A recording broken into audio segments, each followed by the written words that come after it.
Price lot. எல்லாருக்கும் சோத்திரம். பிரியமானவர்களே, இந்த Jesus I to call YouTube வழியாக பார்க்குற என் சகோதர சகோதரிகளுக்காக கர்த்தரை சோத்திரிக்கிறேன்.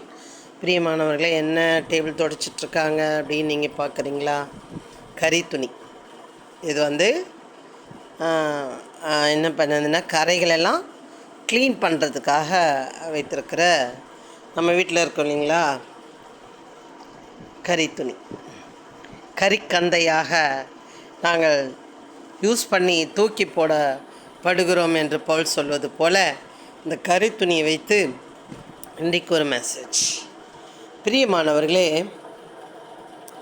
இந்த கறி துணி எதுக்கெல்லாம் பயன்படும் அப்படின்னு பார்த்திங்கன்னா, பயங்கரமான சூடான ஒரு பாத்திரத்தை,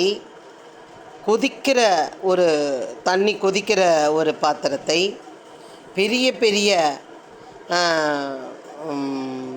பிரியாணி டபரா அப்படி இருக்குதுன்னா அதை தூக்கிறதுக்கு என்ன வேணும்னா இப்படிப்பட்ட கறி துணி தேவைப்படுகிறது. இது இல்லாமல் அதை சமைச்சு என்ன பண்ண முடியாது, தூக்கி வைக்க முடியாது. பார்க்குறதுக்கு சாதாரண ஒரு கறி துணி, அது ஃப்ரெஷ்ஷாலாம் இருக்காது, ரொம்ப நல்ல துணியிலலாம் இருக்காது. ரொம்ப யூஸ் பண்ணி ஒன்றும் இல்லாமல் இத்து போனதை தான் நம்ம என்ன பண்ணுவோன்னா துடைக்க யூஸ் பண்ணுவோம். இல்லை, இது துடைக்கலாம் அது துடைக்கலாம் அப்படி சொல்லி நம்ம என்ன பண்ணுவோம், க்ளீன் பண்ணுவோம். அதுக்கு தான் நம்ம யூஸ் பண்ணுவோம். பால் கொட்டிட்டா துடைப்போம், பின்பு ஏதாவது கீழே ஏதாவது பொருள் கொட்டிட்டா துடைப்போம். பிள்ளைகள் வாந்தி எடுத்தால் என்ன பண்ணுவோம், அதை துடைப்போம்.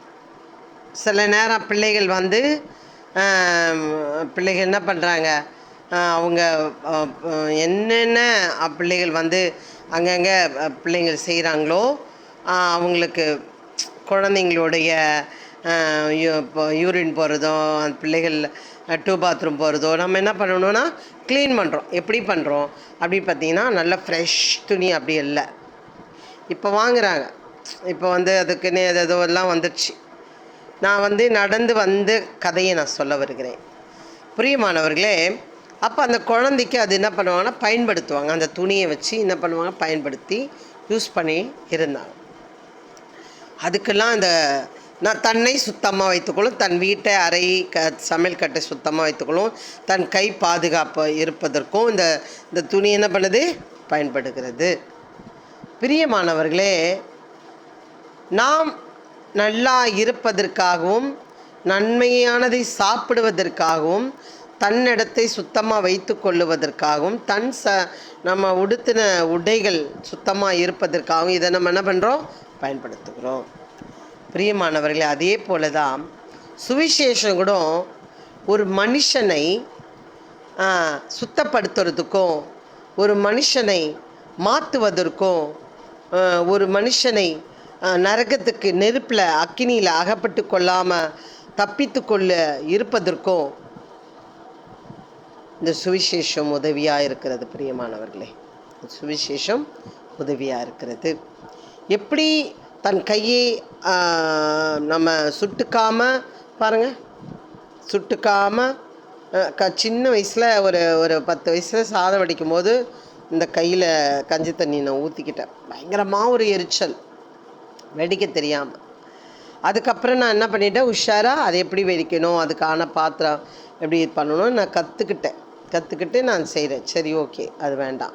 அப்போ பாருங்கள், நம்மளை எப்படி பண்ணது, இதை நம்ம கையாளணும், சரியாக கையாண்டு நம்ம இதை பயன்படுத்தி கொள்ளுகிறோம். இது அழுக்காக இருக்குது, அசிங்கமாக இருக்குது, ரொம்ப எப்படி சொல்கிறது, நல்ல ஒரு பெஸ்ட்டான துணி கடை யூஸ் பண்ண துணி தான். ஆனால் இது நமக்கு அநேக இடத்துல பிரயோஜனப்படுகிறது, வீட்டை நம்மளை சுத்தப்படுது. அதே போல் தான் ஒரு மனுஷன் டேட்டியாக அசிங்கமாக இருக்கிறால, ஒரு விபச்சாரத்தில், ஒரு வீசித்தனத்தில், கொள்ளகாரன், குடிகாரன் அப்படி இருக்கிறவங்களெல்லாம் என்ன பண்ணுதுன்னா இந்த சுவிசேஷம் சுத்தப்படுத்துகிறது. சுவிசேஷத்துக்கும் கறி துணிக்கும் நான் சம்மந்தப்படுத்தலை.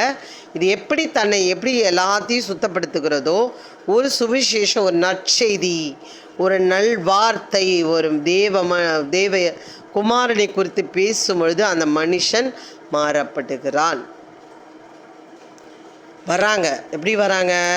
எனக்கு கல்யாணம் ஆகணும், எனக்கு குழந்த வேணும், எனக்கு வீடு கட்டணும், எனக்கு வேலை வேணும், எனக்கு மாடி வேணும், எனக்கு ஆடு வேணும், ஆடை காணும், மாடை காணும், இதெல்லாம் இருக்குங்க. குறிப்பு எங்களோட ஜப குறிப்பில் வந்திருக்கு. மாட்டை காணும், ஆட்டை காணும், 2 நாளாக காணும், 2 நாளாக எழுந்துக்கல, கண்ணு போட்டுச்சு, இப்படி பிரச்சனை ஆயிடுச்சு, இப்படி ஏகப்பட்ட காரியங்கள்.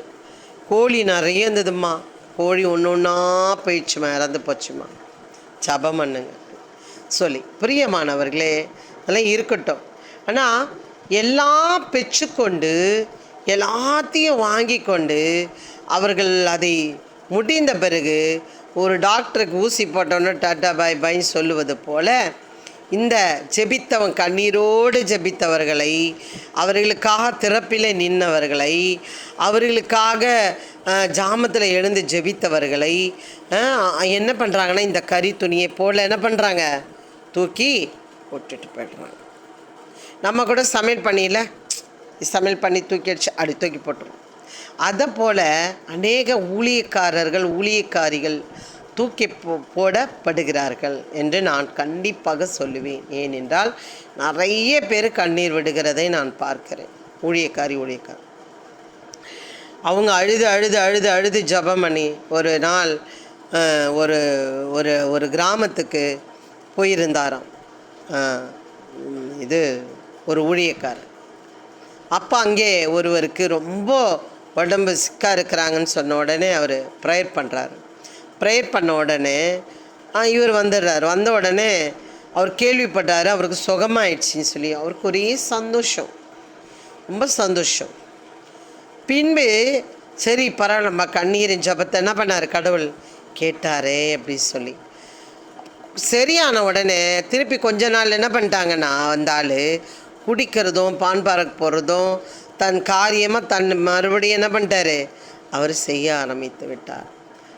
அப்போது அவங்களோட ஜபம் எப்படி இருக்கிறது, ஊழியக்காரனுடைய ஜபம் அவங்களுக்கு எப்படி இருக்குதுன்னா, இந்த கறி துணியை போல் இருக்கிறது.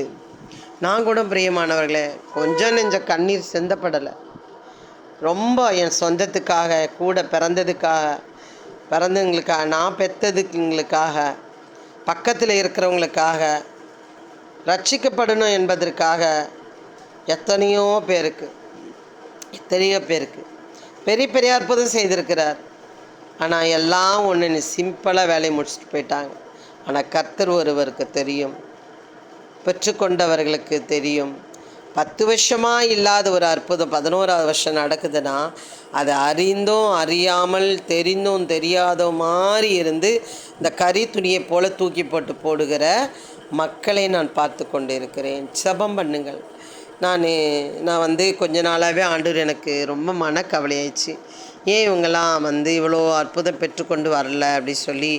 நான் பஸ்ஸில் கூட நான் ஆல்ரெடி சொல்லியிருக்கேன்.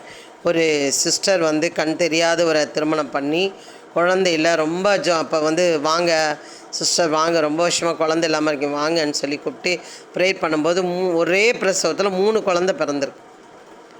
ஒரே பிரசவத்தில் 3 குழந்தைங்க 3 ஆம்பளை பிள்ளைங்க.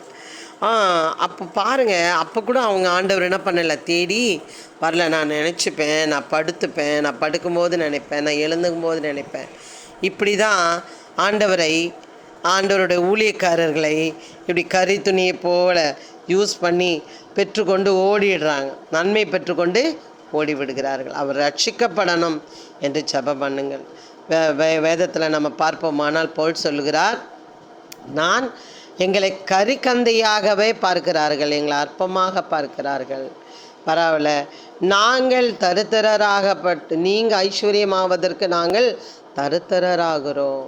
நீங்கள் சமாதான சந்தோஷமாக இருக்கிறதுக்காக நாங்கள் துக்கப்படுகிறோம், குத்தப்படுகிறோம், அடிக்கப்படுகிறோம் என்று சொல்லுகிறார். பிரியமானவர்களே, அப்போ ஊழியக்காரனுடைய ஜெபம் என்ன? அவ்வளோ ஒரு அற்பமாக தூக்கி போடுகிற மக்களுக்கு நான் சொல்லுகிறேன், ஒருவன் உங்களுக்காக ஜெபிக்கிறது எவ்வளோ பெரிய விஷயம் தெரியுமா? நீங்கள் ஒரு நன்மை பெற்றுக்கொண்டு இங்கே தான் விட்டுட்டு போன பரலோகம் கொண்டு போக முடியாது. ஆனால் அதுக்கு அடுத்த ஸ்டெப் எது தெரியுங்களா?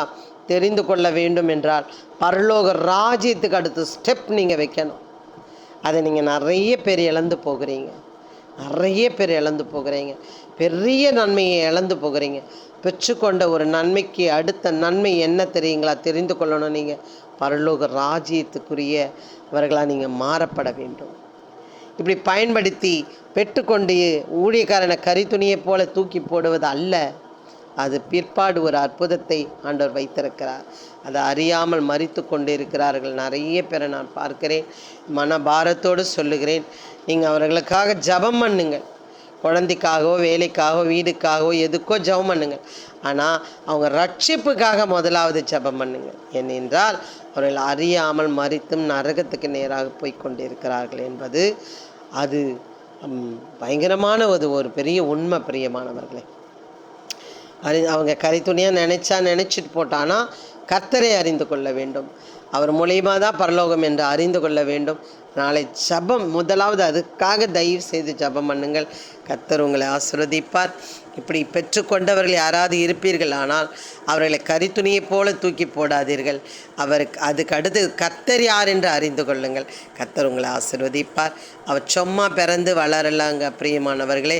அவர் நமக்காக பிறந்து வளர்ந்து மரித்து உயிர் தெரிந்திருக்கிறார், மீண்டும் வரப்போகிறார். அவருடைய பிள்ளைகளாக இருப்பீர்களா? நான் கொண்டு போக அவர் வல்லவராக இருக்கிறார்.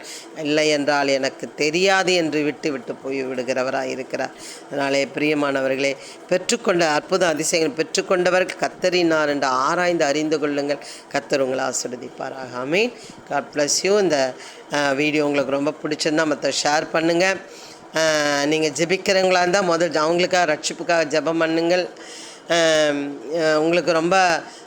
உங்களுக்கு ரொம்ப யூஸ்ஃபுல்லாக இருந்தால் நீங்கள் கமெண்ட் பண்ணுங்கள். கர்த்தர் உங்களை ஆசீர்வதிப்பார். ஆமென். God bless you. அல்லேலூயா.